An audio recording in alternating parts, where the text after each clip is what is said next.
What is a liminal place? A liminal place is a place that is not there and not here. It's in between.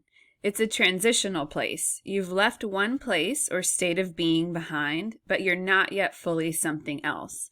A middle phase, often filled with uncertainty or disorientation. A doorway or a hallway is a liminal space. You're not in the room and you're not outside. You're in the transitional space. College is a kind of liminal space for some students. Some students move out of their house and don't have as much oversight from the grown-ups in their life, and yet they're not fully on their own yet. Now, liminal spaces are important in life. They're often where one is challenged, and they're often instrumental for the shaping of one's identity. In Exodus 16, Israel enters a liminal place after they escape from Egypt, and God leads them through the Sea of Reeds to the wilderness. Notice that they don't leave Egypt through God's miraculous salvation and deliverance and end up promptly in the Promised Land, or the land of Canaan that God had promised to Israel. They end up in the wilderness, the desert area of Sinai. In this way, Exodus 16 marks the beginning of a new season, a season of liminality for the people of Israel. Now let's review the timeline and where they came from. Genesis 1 through 11 describe the creation of the entire world, and this covers an unknown period of time.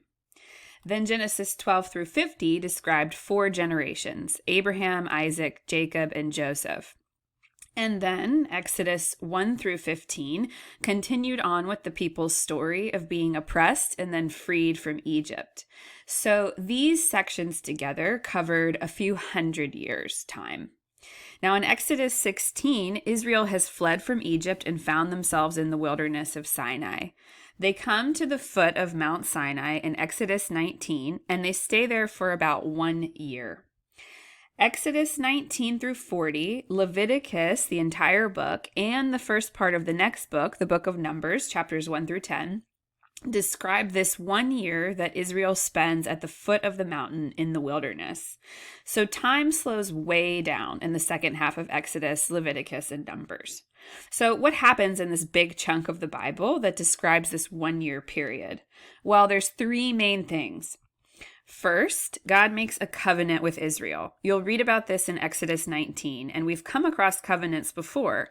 God made a covenant with Noah and with all of humanity in Genesis 9, and then God made a covenant with Abraham, and now he's going to make a covenant with all of Israel. The second thing that happens is that God gives Israel some instructions. In Hebrew, these are called Torah, and this is often translated as law in English. This Torah explains to Israel how to live in relationship with God and each other within this covenant. And third, this is related to instructions about how to worship, and that is that God gives Israel instructions or laws for building a tabernacle or a dwelling place for God to descend and meet with them. Now, much later in the reign of Solomon, when Israel is living in the land, they build a permanent temple structure in which to worship Yahweh. But right now, while they're in the liminal place of the desert, they build a portable, movable structure in which to worship Yahweh. Now, we're going to come back in a minute and discuss these 3 things a little more in depth, but you also need to know what happens after this 1 year in which God makes a covenant with Israel, gives them the Torah, and has them build the tabernacle. So let's sort of jump ahead so you can understand the context. The second part of the book of Numbers describes Israel traveling through the wilderness towards the Promised Land. Unfortunately, a situation arises, which you'll read about in Numbers 14, where the Israelites have made it through the wilderness and they're on the edge of the Promised Land, and they decide that they do not want to go in. They see the people that live there in the land, that they're large and numerous, and they're afraid that they won't be able to settle in the land. They say they'd rather just die in the wilderness. And God says basically, okay, you can die in the wilderness then. So the entire generation of Israelites that left Egypt in the Exodus, they stay in the wilderness for 40 years and they die there. It's actually the next generation, their children, who will be the ones to enter the Promised Land. So Numbers 11 through 36 describes this roughly 40-year period in the wilderness. And then Deuteronomy is the next book in the last book of the Pentateuch. And it is basically a couple of very long sermons by Moses. So in Deuteronomy, Moses brings the next generation of Israelites to the edge of the Promised Land. And they're right across the Jordan River, looking into the land of Canaan. And they're about to cross over into it. And Moses, he's of the generation that's not going to enter the Promised Land. So he stands up and he gives several speeches or sermons to the people who will enter the land. And he reminds them of all God has done for them as a people. He reminds them of the many instructions or laws that God gave to govern his people. And that's why the 10 Commandments are found in both Exodus and in Deuteronomy. In Exodus, God's giving them to Moses for the first time for the Exodus generation. And in Deuteronomy, it's 40 years or so later. And Moses is retelling them to the next generation of Israelites and reminding them of how God said they should live when they enter this land. And at the end of Deuteronomy, Moses dies. So that's the overview, and it's important so that you just always make sure you know what part of the story that you're in. So let's go back and take a quick look at the 3 things Israel receives over this 1-year period at the foot of Mount Sinai. Covenant, law, and tabernacle, or covenant, Torah, and tabernacle. So first is the covenant. Now, like I mentioned, we've seen covenant before with Noah and Abraham. A covenant is simply an agreement for a long-term relationship. The idea of covenant comes from the ancient Near Eastern world. In the ancient Near East, kings would make treaties or covenants with rulers of other nations. And we will, in fact, read about this happening with Israel when we get to the book of Kings. They end up making treaties or covenants with other nations. And in a covenant, there is basically, it's basically a description of the relationship. And it would start off with something called a historical prologue. And this was a description of what one king had done for another. So a powerful Assyrian king might start a treaty off with a less powerful king by saying, look, I've protected you, O less powerful king, from your enemies. They're describing what they've done to take care of the other party in the covenant treaty. And then they would make a promise. They would say, I promise to continue to protect you from your other enemies. And after this, they would include something called stipulations. And stipulations would be the rules or instructions for the one party to live within the agreement. So the king of Assyria's covenant stipulations might read something like this. You must bring me tribute of 800 gold shekels every year. You must send word to me if you hear of any country planning an uprising or a revolt against me. You must not revolt against me yourself. You must not speak badly about me to other people, and so forth. And so after the stipulations, it would end by the two parties agreeing to the terms, and they would often make an oath. And this was done often by symbolically killing an animal. And they would say, basically, if either of us break our end of the covenant, our end of the agreement, may we be like this animal, sliced into and dead. And this is probably the reason that the animals are killed and sliced into back in Genesis 15, when God made the covenant with Abraham.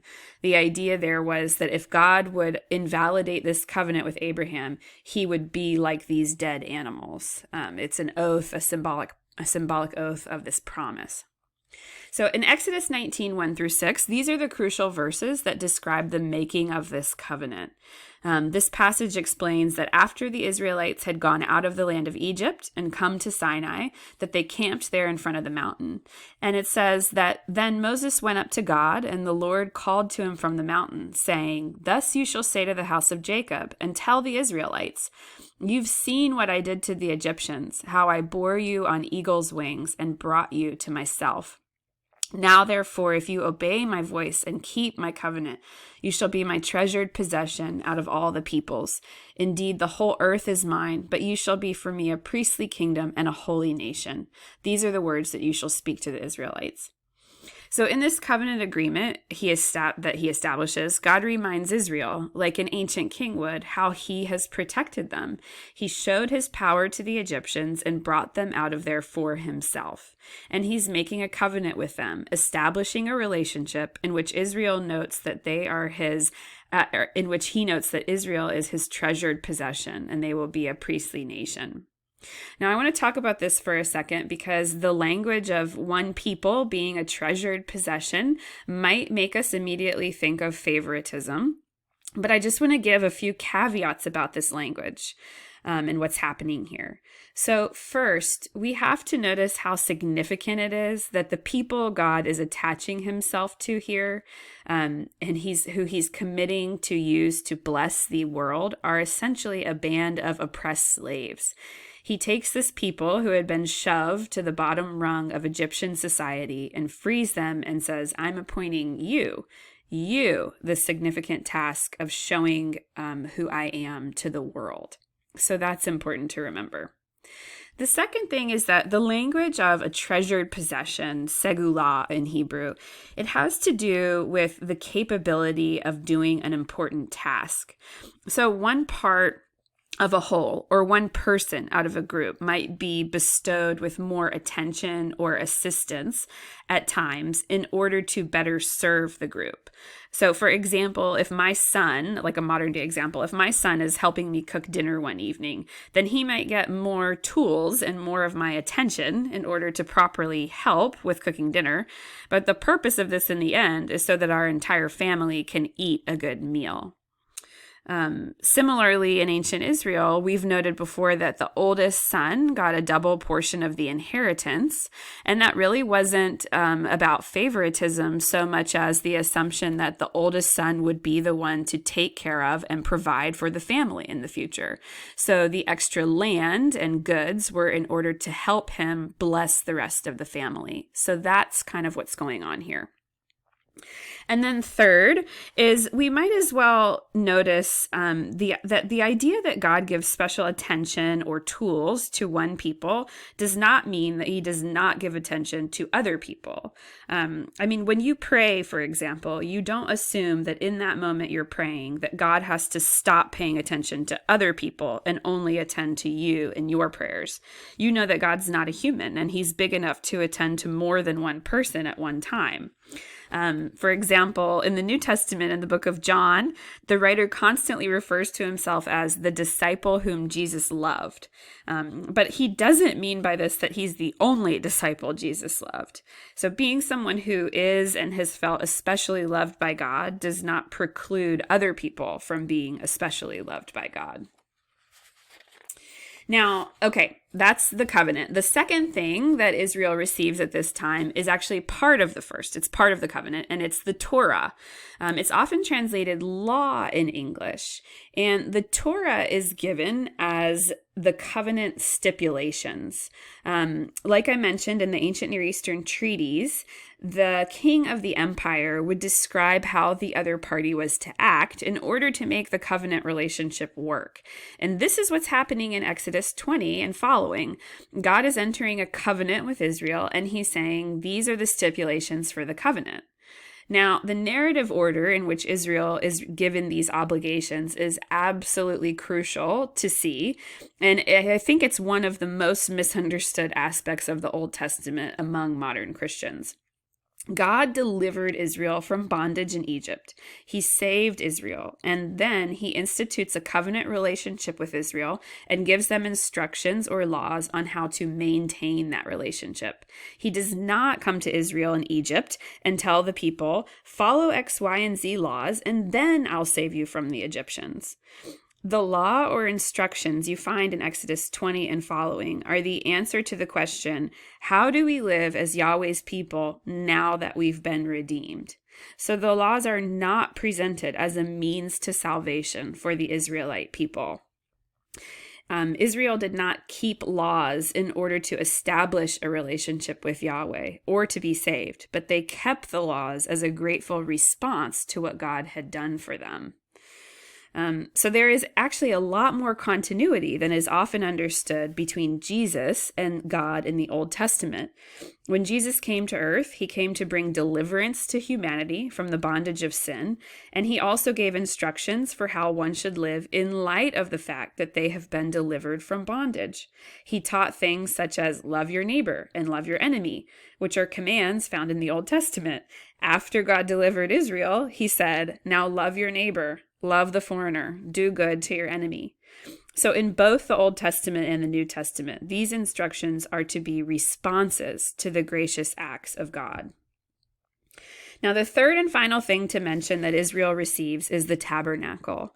Instructions for building this structure, instructions for the priesthood who would work there, and instructions for worship in general.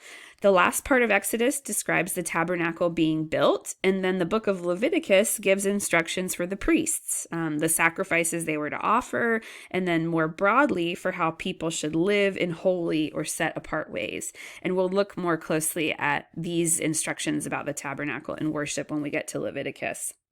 So for now, let's summarize what we've learned. First of all, it's in the liminal space of the wilderness and Mount Sinai that Exodus 16 through the end of that book, Leviticus, and the first part of Numbers describe. It's this liminal time period. And during this liminal space of wilderness, God made a covenant relationship with his people.